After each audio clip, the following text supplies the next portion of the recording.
Hi guys, welcome back. இன்றைக்கி நம்ம இந்த வீடியோவில் என்ன பார்க்க போகிறோம் அப்படின்னு பார்த்தீங்கன்னா, நம்ம நண்பர்கள் பார்த்தீங்கன்னா நிறைய பேர் வந்து பெங்களூர் ஒர்க் பண்ணிட்டுருக்காங்க. அவங்க தான் பழனிக்கு எப்படி வரலாம் அதாவது பார்த்தீங்கன்னா பழனி அப்பப்போ ஃபெஸ்டிவல் டே நடக்கும்.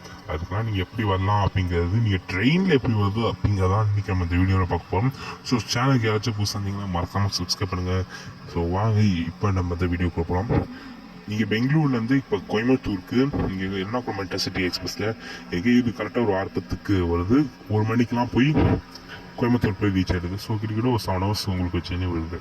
இந்த ட்ரெயினில் உங்களுக்கு செகண்ட் சீட்டிங் இருக்குது, ஏசி இருக்குது, இதை பாருங்கள் பேட்ரி கார் இருக்குது, அன்ரிசர்வ்டு இருக்குது. ஸோ அன்ரிசர்வ்டில் ஏறவங்க நீங்கள் வந்து ஃபுல் ஸ்ட்ரெச்சுக்கு வந்து டிக்கெட் எடுத்துக்கோங்க. அதுவும் பார்த்தீங்கன்னா சூப்பர் ஃபாஸ்ட் கேட்டகரி, அதுதான் மெயின் உங்களுக்கு. ஸோ இப்போ நீங்கள் அங்கேருந்து நீங்கள் மதுரை போகக்கூடிய இன்டர்சிட்டி எக்ஸ்பிரஸில் நீங்கள் ஏறிக்கோங்க.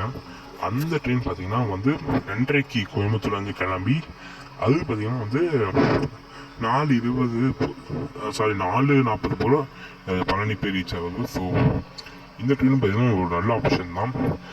இந்த ட்ரெயின் பார்த்தீங்கன்னா நீங்கள் செகண்ட் சிட்டிங் பண்ணி போகணும் இல்லை ஏசிக்கு அப்படின்னு தான் நினைக்கிறீங்க. இந்த ட்ரெயின் ஃபுல்லாகவே வந்து அன்ரிசர்வ் ட்ரெயின் தான், full and full unreserved train.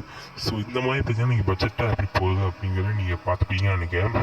So அடுத்த வீடியோ வேணால் சொல்லுங்கள். நான் வந்து திருச்செந்தூருக்கு எப்படி ட்ரெயின்லேயே போய்ட்டு ட்ரெயினில் வரும், பட்ஜெட்டாக மட்டும் இல்லாமல் ப்ரீமியமாக எப்படி போகுது அப்படிங்கிறத நான் சொல்கிறேன். ஸோ இந்த வீடியோ உங்களுக்கு எல்லாருக்கும் பிடிச்சிருந்தா ஒரு லைக், ஒரு ஷேர், சப்ஸ்கிரைப் பண்ணிக்கோங்க. பாய்.